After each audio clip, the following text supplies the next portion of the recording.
Boa noite, irmãos.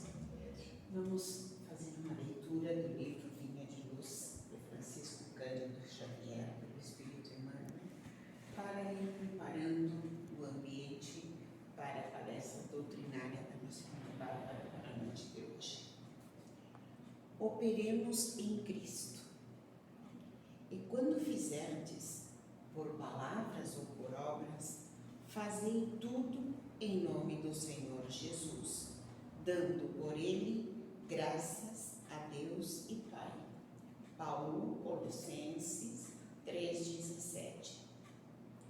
À espera de resultados, depois de expressões e ações reconhecidamente elevadas, pode provocar enormes prejuízos em nossa romagem para a suprema luz.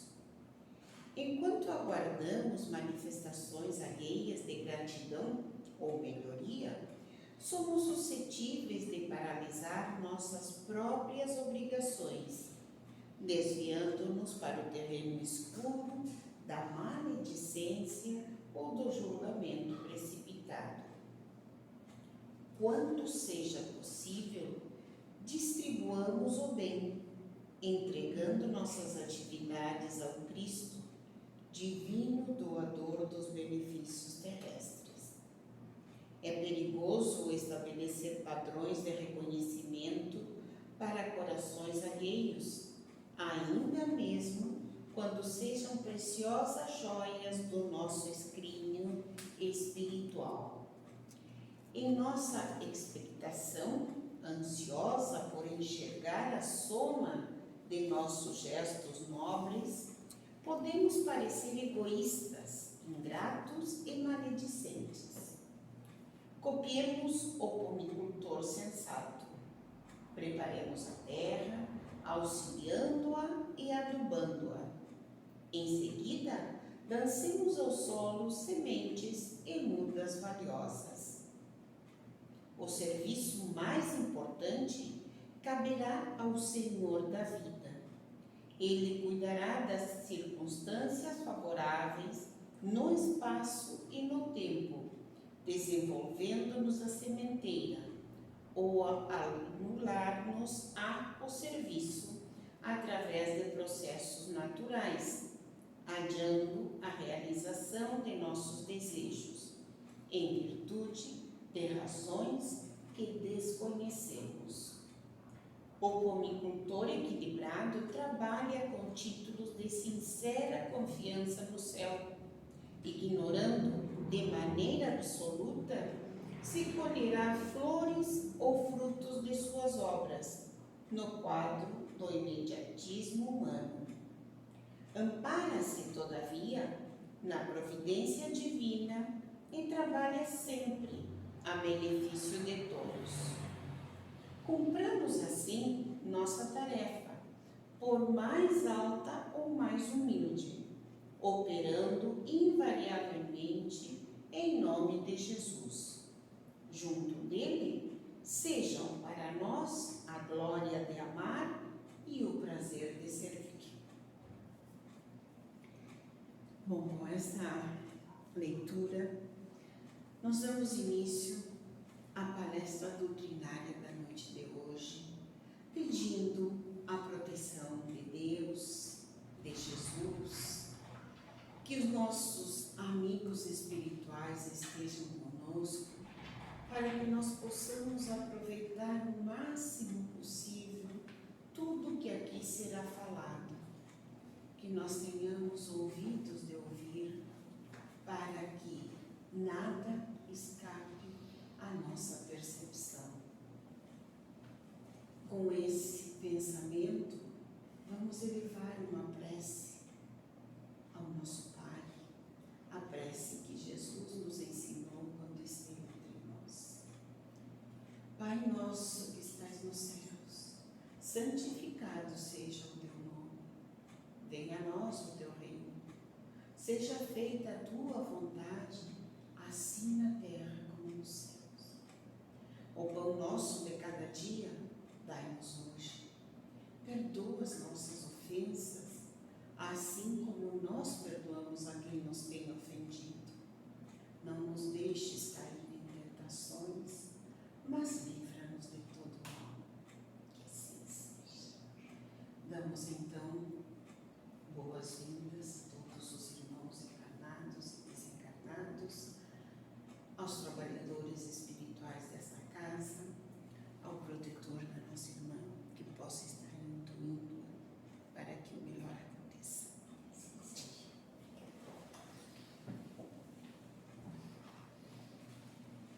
Boa noite, amados irmãos.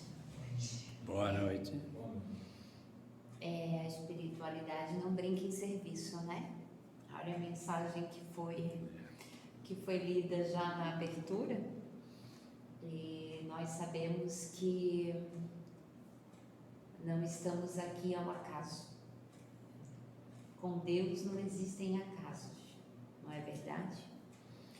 Para os irmãos que não me conhecem, me chamo Bárbara, venho da Casa Espírita Fé e Caridade e é uma honra estar aqui novamente a convite do nosso irmão Altamiro, dessa casa, que é tão querida em meu coração, né? E tenho certeza de que nesta noite nós iremos juntos aprender um pouquinho mais sobre o Evangelho do Cristo. Meus amados irmãos, o tema proposto foi o capítulo 17 do Evangelho segundo o Espiritismo, itens 5 e 6, que é a parábola do semeador, né? E diz assim que o semeador, ele saiu a semear. O semeador. Então, o Cristo, ele já começa a parábola a nos dizer que o semeador, ele saiu a semear. Tinha um nome esse semeador? O Cristo conta quem era esse semeador. Ele tinha um nome, ele tinha uma identidade específica? Não. Né? O que nos deixa aberto aqui, para que nós possamos imaginar que o semeador tanto podia ser o próprio Cristo, como podia ser qualquer um de nós. Porém, nós sabemos que o Cristo é o arquétipo perfeito do semeador perfeito, né? Ele é o exemplo. Ele é aquele que veio e trouxe a semente do amor, a semente do Evangelho e jogou em corações que a seu tempo deram fruto. A seu tempo. Ele entendia que cada um dos seus discípulos, cada cidade, cada local por onde ele passava, cada uma daquela terra teria o seu tempo de germinar, de desenvolver. Mas o Cristo, ele é o arquétipo perfeito do semeador, não apenas pela forma sábia de jogar a semente. Ele também era o arquétipo perfeito porque ele não só lançava a semente, como tratava do solo. Então, nós vemos isso como, por exemplo, quando ele fazia aqueles sermões de horas e horas e horas, e o povo se sentava para ouvir e alimentar o espírito. E quando o corpo sentia fome, o que o Cristo fazia? Alimentava o corpo também. Quando na distribuição dos pães e dos peixes, na multiplicação, ninguém saía da presença do Cristo sem ter a sua necessidade física saciada, suprida. Não eram apenas palavras de amor e de sabedoria, mas aqueles que necessitavam de algo fisicamente também recebiam do Cristo. Então, o Cristo era o semeador perfeito porque ele não só lançava a semente da palavra, ele era a própria palavra. João diz que ele é o verbo vivo que desceu. Ele era a própria palavra de ação de Deus sobre a terra. Mas ele também tratava o solo, tratava este nosso corpo físico, que também precisava de ajuda, também precisava de trato, de amparo. Ele também sabia o momento certo de falar, o momento certo de agir. E também, mais importante, ele sabia o momento certo de se calar. O que nos leva a pensar que muitas vezes nós achamos que ser semeador é apenas agindo, é apenas falando, mas muitas vezes nos calando também estamos semeando. Muitas vezes no silêncio também estamos semeando. Mas quando eu escuto o semeador saiu a semear, eu fico imaginando alguém que saiu pelo caminho. Saiu a semear. Né? Saiu por aí afora a semear. Mas existe uma questão muito importante. Para sair a semear, é necessário ter uma sementeira, certo? E ela precisa estar cheia de sementes. Mas este semeador, ele não escolheu o solo, ele saiu a semear. Ele não disse assim, vou jogar nessa terra aqui porque essa terra já está adubada, esse aqui já é mais culto, esse aqui já é mais inteligente, esse vai entender rapidinho e vai dar fruto logo. Ele não escolheu. Ele não fez uma seleção.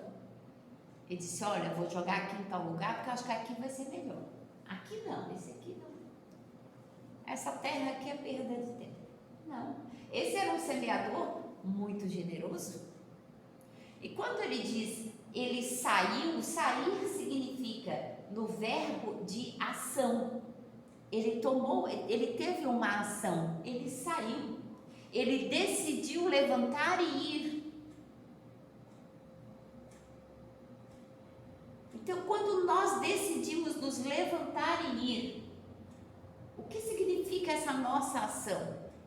A ação de semear, a ação de nos levantar, de sair então da nossa zona de desconforto, a nossa decisão de sair e se levantar e tomar atitudes nos quais nós vamos procrastinando e levando, empurrando com a barriga, porque é assim que Deus quer, porque é assim que tá bom, porque, né? E quando a gente decide nos levantar, sair para lançar sementes.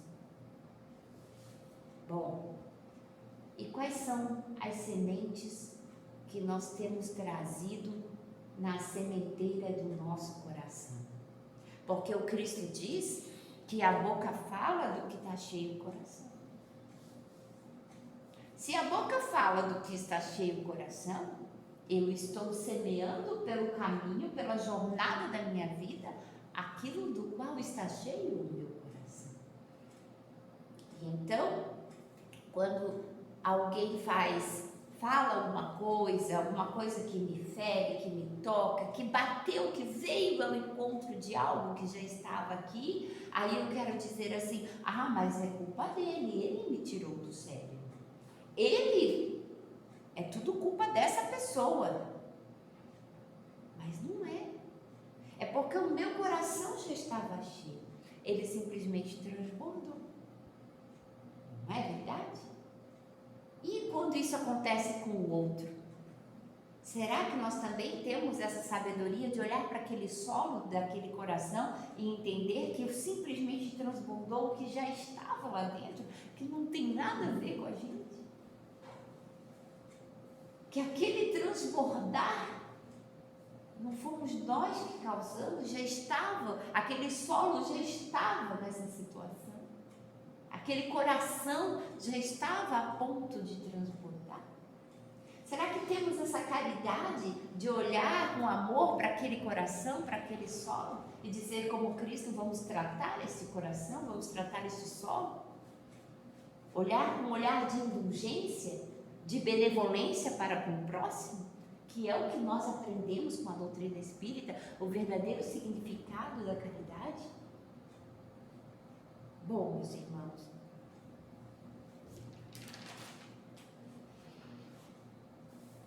então nós já entendemos que é necessário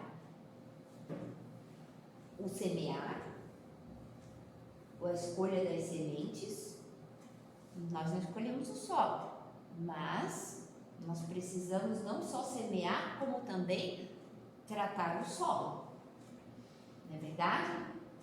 Não adianta a gente ficar ali, por exemplo, uma criança, nosso filho, a gente educa, ensina e depois se abandona. Pronto, já te ensinei tudo que você precisava saber, agora você se vira. É assim que a gente faz como pais? Não, não é assim que a gente faz, né? A gente continua ali. Às vezes o filho ainda está lá, está um cinquentenário e a gente está educando ainda. A gente está ensinando ainda. Porque a gente insiste em cuidar do solo. A gente insiste em cuidar daquele coração. Bom, mas Mas quando nós lançamos a semente e nós queremos que ela produza logo, né? Tem gente que não tem muita habilidade para agricultura, né? Porque não sabe que aquela semente que ele plantou, quem vai ver são os netos, não é ele. É o bisneto que vai ver aquela árvore, é o bisneto que vai comer o fruto daquela árvore. Não sou eu, né? Eu, por exemplo, não tenho muita paciência para a agricultura, que se eu tiver que esperar tanto tempo assim, né? Então, cada pessoa tem a sua etapa e a gente tem que entender que cada um tem a sua etapa. Mas, diz que uma parte das sementes caiu na beira da estrada. Veio as aves do céu e a comeram. E o Cristo diz que este é o que recebe a semente da palavra do Evangelho, vem o mal e a arrebata, né? E leva do seu coração. O que poderia ser esse vir o mal e arrebatar? Poderia ser uma palavra de injúria, uma calúnia, uma ofensa, uma palavra de maldade, né? Um bom exemplo é que muitas vezes assim, aquele irmão que tinha uma vida, quem sabe aos nossos olhos ou da sociedade, uma vida equivocada, né? Claro que todos nós nos equivocamos, mas alguém que aos olhos da sociedade estava um pouquinho mais equivocado do que nós, né? E de repente esse irmão, ele vem para a casa espírita, chega aqui para o seu Altamiro. Seu Altamiro, eu estou meio enfermo, vim tomar uns passes, né? Vim estudar doutrina. E esse irmão começa a frequentar. E daí, como a cura é de dentro para fora, né? Porque a gente vai se alimentando, a gente vai colocando a boa água e o que não presta vai saindo, né? Porque é assim que funciona. E o Evangelho, como aquela água que o Cristo disse para a samaritana, olha, eu vou te dar uma água que depois que tu beber dela, tu nunca mais vai ter sede. Pelo contrário, ela vai jorrar. Ela vai jorrar fontes de água viva. Então esse irmão, ele começa a tomar dessa água. E ele começa a mudar a postura. E de repente, então o São Altamiro diz, olha, você quer participar do passe? Você podia ajudar no passe, fazer um curso de passe. Vamos participar do passe. E o irmão começa a ajudar nos estudos. O Deus São Altamiro olha para ele e diz assim, olha, eu quero te convidar para fazer uma exposição. Você quer fazer uma exposição aqui na nossa casa? E, como a boca fala do que está cheio o coração, e essa água que o Cristo dá, ela jorra. Ela jorra. Nós não conseguimos guardar para nós. Consegue guardar uma boa notícia só para você? Você consegue? Não consegue, né? Uma coisa boa a gente quer contar para todo mundo. A gente quer chegar em casa, contar para o filho, para o pai, para a mãe, para o vizinho, para quem a gente puder contar. Que a gente ama, a gente quer contar essa boa notícia. Então esse irmão vem e começa a fazer exposição. Um belo dia alguém chega para o São Altamiro e diz assim, olha, aquele irmão está dando exposição lá na tua casa, fazendo palestra, eu conheço ele, não é boa coisa não. Não é boa coisa não. Não é bem visto não. Então o São Altamiro olha para ele e disse, não era. Não foi, mas hoje é. Hoje é. Sabe o que são essas aves de rapina, essas aves de maldade?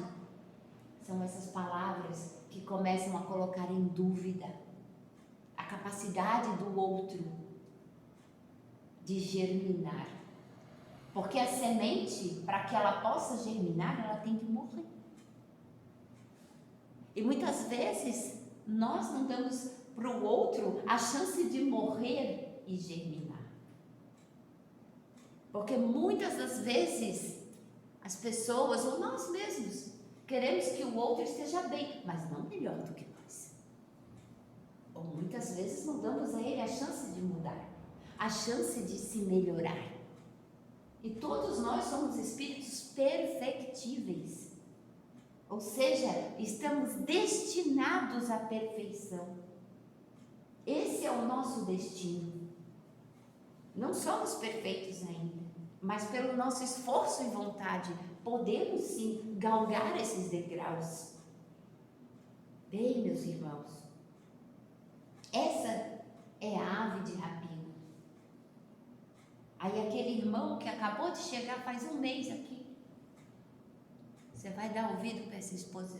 Seu Altamiro, não sei não, viu? Seu Altamiro está meio equivocado, acho que não vou mais lá naquele centro não, né? Vou procurar um centro mais forte, tem uns médios mais fortes, que a gente escuta muito isso também, né? Que tem sempre um que dá um passe mais forte. Essa é a ave de rapina, é o que leva, é o que rouba a semente, é o que não deixa germinar a semente, é o que não dá chance para o outro germinar, se melhorar, mudar. A outra diz que a outra caiu nos pedregulhos. Caiu nos pedregulhos, como não tinha muita terra, ela logo cresceu, mas veio o sol e a secou, porque não tinha raiz, não tinha profundidade. Bem, este é o solo que, quando vem a tribulação e a perseguição por causa da palavra, por causa do evangelho, ele desiste. Isso é o que o Cristo disse. Então ontem até foi curioso, porque eu disse, meu Deus do céu, o nosso estudo hoje está tudo sobre a palestra que eu tenho que fazer amanhã, fiquei pensando. E nós estávamos comentando um fato curioso, que é sobre a questão do mediúnico, né? Ou o trabalho que se inicia na casa, mas principalmente o mediúnico, né? Então, uma irmã, presidente do centro, certa vez chegou para o Chico Xavier e perguntou para ele, disse, olha, eu vim aqui pedir ajuda, porque nós abrimos o mediúnico na nossa casa e tem em média 40 médios, mais de 40 médios. Eu quero saber como que eu vou administrar tanta gente, porque é muito médium para administrar o trabalho mediúnico. E o Chico olhou para ela e falou assim, você faz o seguinte, administra com o que sobrar. Porque nós sabemos que é assim. Aquela semente que é jogada, todo mundo se empolga. Todo mundo está aqui, vamos fazer acontecer. Aí começam a vir as perseguições, as tribulações. Aí a gente joga a culpa no obsessor. Muitas vezes é o obsessor que está doido para se livrar da gente. E a gente começa a enfraquecer. E vai enfraquecendo. E quando você vê, chega no final do ano, você inicia o ano, a casa tem 40 médios, quando chega no final do ano tem 4. Mais ou menos isso. E isso é via de regra praticamente. Em quase todo o trabalho que é voltado para o desenvolvimento espiritual. Em quase todo o trabalho que é voltado, o trabalho do Cristo. Essa sementeira. Bem, meus irmãos, de todas essas tribulações e perseguições que vêm aqueles que nós podemos dizer que a raiz não está bem funda ainda, né? Que o sol seca as tribulações, as perseguições. Eu acredito que um deles é o que mais tem assolado não só casas espíritas, como qualquer outro trabalho que seja voltado ao desenvolvimento do bem, da virtude, do amor. E é o melindre. O melindre é terrível. Porque muitas vezes a Bárbara está aqui falando e nem sabe o que está acontecendo no coração do outro, mas ele diz assim, ó, a Bárbara deve estar sabendo da minha vida, tá? Não gostei do que ela falou. Está me atacando pessoalmente. Deve ser comigo que ela está falando. Só também deve ter feito alguma fofoca para ela, né? Já viu, gente? É o melindre. Não gostei do... Acho que podia ter falado melhor comigo. Estou achando que quem pensa que é? Não sabe quem eu sou? O ego. E olha, meus irmãos, como é difícil reconhecer e calar a voz do nosso ego inflado. E este é um dos principais fatores que faz com que essa semente seque. Bom, nós nos empolgamos, mas não é a primeira vez, né? Nós sabemos que não é a primeira vez. Sabemos que não foi, que essa não é a primeira encarnação que a gente se empolga, não foi a primeira e nem será a última. Não foi a primeira que a gente assumiu um compromisso e virou as costas e foi embora. Esperamos que seja a última, né? Mas sabemos que não é a primeira vez que fazemos isso. Inúmeras, centenas de vezes nós assumimos compromisso com Cristo e vêm as tribulações, as perseguições, as vicissitudes da vida e nós simplesmente desistimos. Bom, o fato é que quando nós estamos centrados na figura do Cristo, nós entramos aqui nesta noite para o trabalho desta noite, não para agradar o seu Altamiro, não para agradar o presidente do centro, né? Não para agradar o dirigente. Nós entramos aqui nesta noite para cumprir com o nosso trabalho, com o nosso compromisso com o Cristo. Quando o nosso olhar está voltado para o Cristo, então não há melindre, então não há dificuldade e perseguição, porque o meu compromisso é com o Cristo. E cada vez que eu tiro os olhos do Cristo, eu desisto. Como Pedro no mar, andando sobre o mar, juntamente com o Cristo. Ele tirou os olhos do Cristo e começou a afundar. Ele tirou os olhos do amor, ele começou a afundar. E o Cristo segura a sua mão. E é o que ele faz com cada um de nós, cada vez que nós nos esquecemos que o propósito, que o objetivo é ele, é com ele. O nosso trato foi feito com ele, não foi com ninguém mais. Bem, também diz aqui que há aquele que semeou a semente sobre os espinhos, e logo os cuidados e as riquezas deste mundo o sufocaram.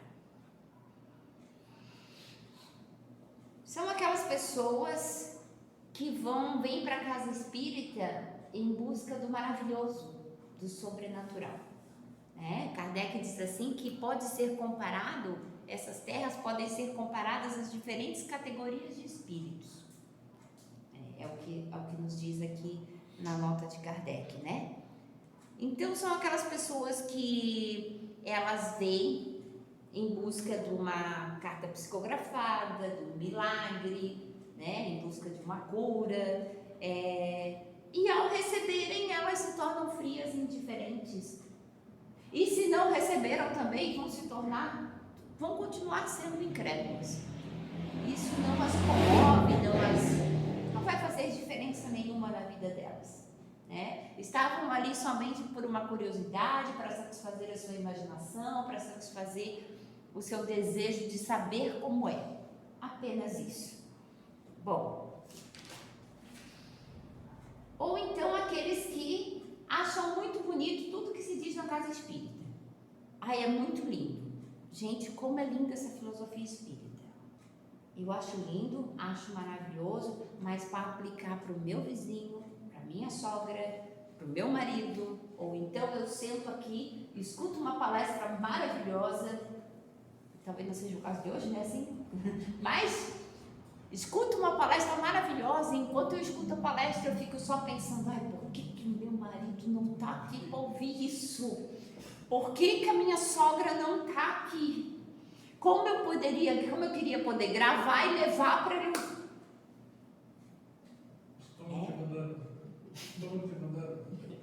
Porque tudo que é dito serve para qualquer outra pessoa, menos para si. Viu? Então são esses os que nascem em meio aos espinhos. Os espinhos também representam as vaidades, né? Que vão sufocando. Tudo que nos sufoca, né? Tudo aquilo que nos sufoca, que nos impede o crescimento. Bom, é aquela situação, isso me fez lembrar de uma situação muito peculiar. Não sei se todo mundo aqui é pai e mãe, né? Ou mais na infância já deve ter acontecido isso também. Quando eu, por exemplo, né? Eu sempre dou um exemplo assim, porque eu tenho bastante filhos. Então, como eu tenho bastante filhos, eu consigo dar esses exemplos. Mas quando você dá uma ordem, uma tarefa doméstica para o filho e diz assim, olha, eu quero que você arrume seu quarto, tire toda a sua roupa suja, coloque no cesto, tire teus calçados, deixe tudo arrumadinho, o que é seu. Aí ele diz assim, tá, e o outro não vai fazer nada? Você não vai dar nada para ele fazer também, não? É só eu que trabalho nessa casa. Né? Então, essa passagem é muito parecida com aquela lá que está em João, no capítulo 21, versículo 22.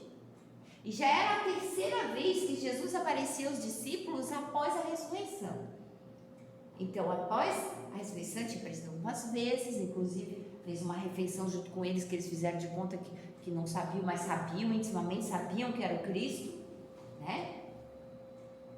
E após a refeição, o Cristo chama Pedro e diz, Pedro, tu me amas? Claro, Senhor, eu te amo. Então apacenta as minhas ovelhas, Pedro. Dizendo para Pedro o que ele tinha que fazer. Pedro, tu me amas? Claro, Senhor. Apacenta as minhas ovelhas, Pedro. Na terceira vez, Pedro, tu me amas? Nossa, Senhor, mas eu já estou ficando aborrecido. Tu sabes que eu te amo. Então apacenta as minhas ovelhas. Porque, Pedro, quando tu eras novo, tu te vestias sozinho e os teus pés te guiavam para onde tu querias. Mas vai chegar o dia, Pedro, que tuas mãos se levantarão para alguém te vestir. E teus pés, tu serás conduzido para onde tu não queres ir. E Jesus estava a falar já sobre como seria o desencarne de Pedro, de que maneira ele glorificaria a Deus na sua reencarnação, naquele momento, através daquele momento do desencarne de Pedro. Aí Pedro, não contente, depois de ter ouvido 3 vezes o que ele tinha que fazer, ele olha assim e vê que João está andando junto com Jesus. Porque Pedro diz para ele assim, olha, então Jesus disse para Pedro, então tá bom, você já entendeu? Agora você me segue. Aí ele olha para João, João está seguindo, pô, mas para João ele não deu ordem nenhuma, é só para mim. De João ele não pediu nada, João está seguindo ele do mesmo jeito. Aí ele olha e diz assim, tá, e esse daí? Jesus diz, o que tem ele? Se eu quiser que ele fique aqui até que eu volte, o que é que tu tens com isso? Somente me segue. Então, meus irmãos, é assim também com a nossa sementeira. Aí, nós pensamos, agora eu já estou produzindo. E cobramos tanto do outro. Você já está há 30 anos na doutrina de espírito e você não aprendeu isso ainda. E nós começamos a cobrar. E nós achamos que o outro tem que ter o mesmo tempo de desenvolvimento que o nosso. Ou que tem que fazer a mesma coisa, igualzinho. E que a manifestação do irmão está errada, na mesma medida dele, está errado. Tem que ser desse jeito, você tem que ser desse jeito, ele não pode. Esse jeito de dar o passo, esse jeito de falar também não pode. Na casa espírita não é desse jeito que se fala. Né? Eu acho tão bonitinho, tem gente que consegue falar mansinho, né? De vez em quando eu assisto umas palestras minhas e fico apavorada. Eu digo, gente, o pessoal fala mansinho, doce, bonito, eu não sei, eu sou toda agitada, eu sou toda, não consigo. Ah, eu sou o que eu sou. Eu sou o que eu sou. Mas muitas vezes a gente quer cobrar do outro. A gente quer que o outro já tenha entendido que a gente quer que o outro já esteja fazendo e achando que é a gente que está certo. Não, meus irmãos, não estamos certos assim não. Impondo, não estamos certos em nada. Não entendemos nada. A partir do momento que a gente começa a cobrar e impor, a gente não entendeu nada. Mas então, aquele discípulo ficou, né? E ficou para contar a história ainda. Pedro desencarnou e ele continuou contando a história. Continuou escrevendo, que era o apóstolo João. Bom, mas será que nós sempre seremos uma terra seca? Uma terra cheia de pedregulho? Será que nós sempre seremos essa terra pisada, batida, aquela terra, sabe aquele caminho de terra que não nasce nem mato, tanto pisar em cima? Será que a gente vai ser sempre assim? Ou será que as pessoas que nós julgamos que são assim, serão sempre assim? Será que nós seremos sempre assim? Não, meus irmãos. Não. Porque mais cedo ou mais tarde, a enxada, o arado, o trator passa pela nossa terra. E ela passa por a nossa terra fazendo sulcos profundos que dói, machuca, mas trata, revolve a terra, para que essa terra possa germinar, receber a semente de fato e germinar. Estamos falando dos momentos de dor, dos momentos de decepção, dos momentos difíceis, de provações que passamos na vida. E são esses momentos que revolvem a nossa terra, que revolvem o nosso coração, para que nós possamos estar dispostos a realmente deixar essa semente entrar no nosso coração. Sabe aquela coisa, eu escutei ontem, alguém contou uma história ontem no nosso grupo de estudos sobre uma pessoa que 30 anos deu palestra, era expositor espírita e depois de 30 anos virou ateu e era expositor internacional. E eu disse, mas como isso é possível? Se a boca fala do que está cheio do coração, como isso é possível? Ninguém pode dizer 30 anos algo da boca para fora. O coração, ele tem que estar cheio. Aí alguém disse assim, mas é porque ele entrou para o Evangelho e o Evangelho entrou nele. Será que isso é possível? Aí o Chico Xavier, que era recebido por muitos convites, isso eu escutei do Carlos Bacelli, que escreveu a psicografia, a biografia de Chico. Ele disse que o Chico era recebido para muitos convites, muitos eventos, muita coisa. Ele disse, gente, parou, eu não posso estar aceitando, eu não posso estar parando de trabalhar desse jeito, eu não posso perder essa encarnação. O Chico disse isso, eu não posso perder essa encarnação. E o que nós estamos fazendo para não perder essa encarnação?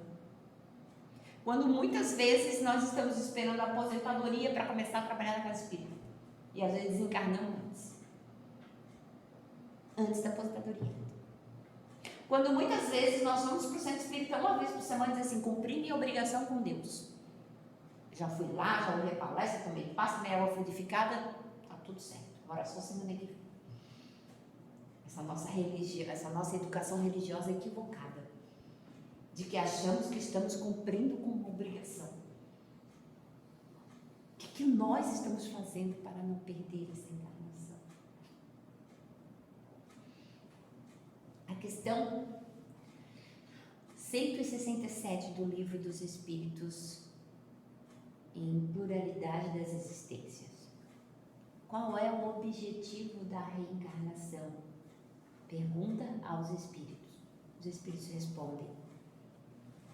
O objetivo pode ser expiação, aprimoramento progressivo da humanidade. Sem o quê? Sem esse aprimoramento, onde estaria a justiça divina?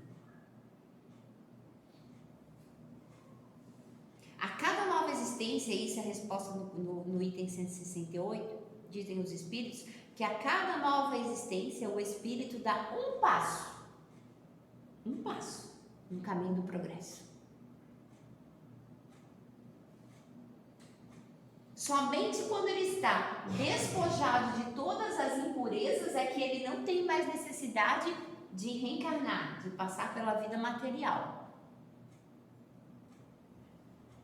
Aí nós vamos falar então, acho que eu passei um pouquinho de tempo, nós vamos falar então sobre aquele que recebeu a semente e ele era uma boa terra, ele frutificou, sabe? Quando a gente, assim, depois de centenas de anos, nós resolvemos, opa, agora eu vou ver esse negócio do evangelho aí, vou ver se eu consigo. Vou ver se eu consigo levar esse meu trato com o Cristo adiante. Sabe? Quando a gente decide, opa, vamos tentar, né? Agora vamos tentar com mais vontade.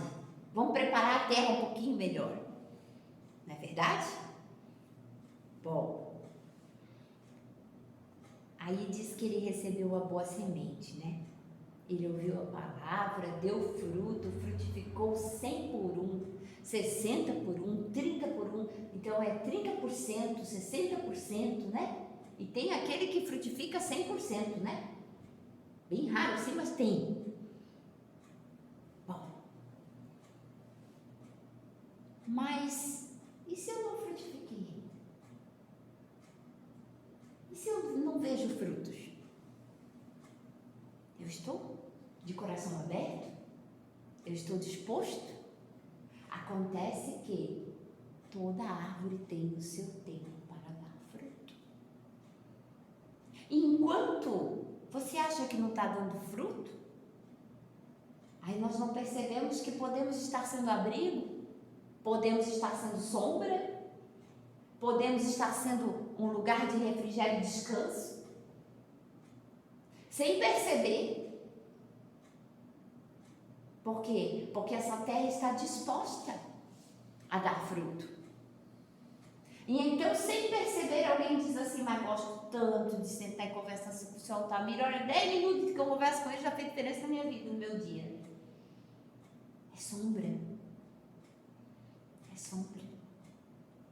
É refrigério. Ah, mas não consegui dar nem 30%, que deu 1%. Mas já começou a dar fruto. Mas já começou a fazer diferença.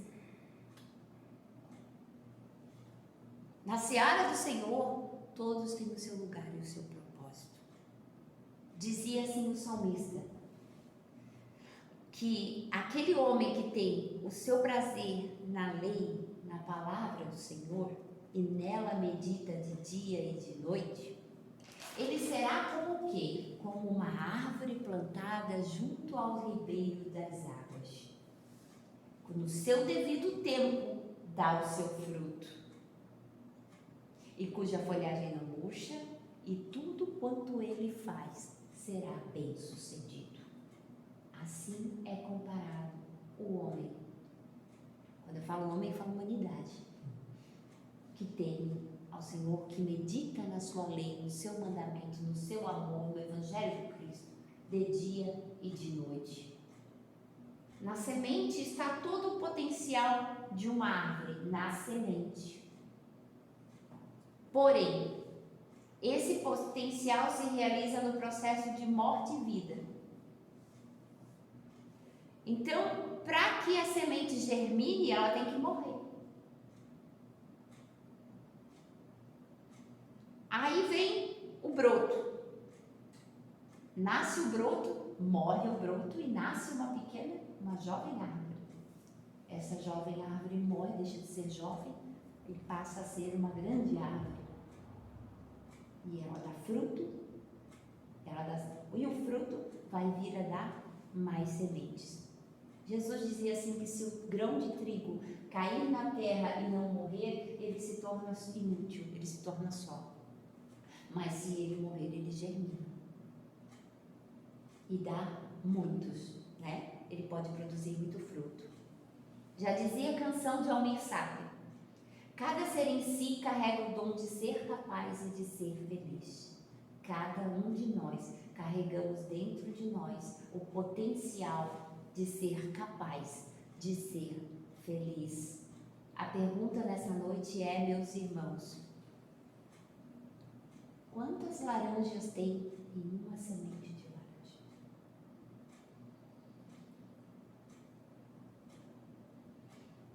Quanto potencial há em nós que podem ser germinados e podem dar frutos? Quantos potenciais há próximos de nós que, se nós soubermos semear e tratar esse solo com amor e aguardar, entender que o tempo não é nosso, é o tempo de Deus, o quanto fruto pode ser produzido, não para nós, mas para a glória de Deus. Eu agradeço pelos olhares carinhosos de vocês, pela paciência de me ouvir, agradeço o convite da casa, muito obrigada, que Deus abençoe a todos, dê um ótimo final de semana e até uma próxima oportunidade, se Deus quiser.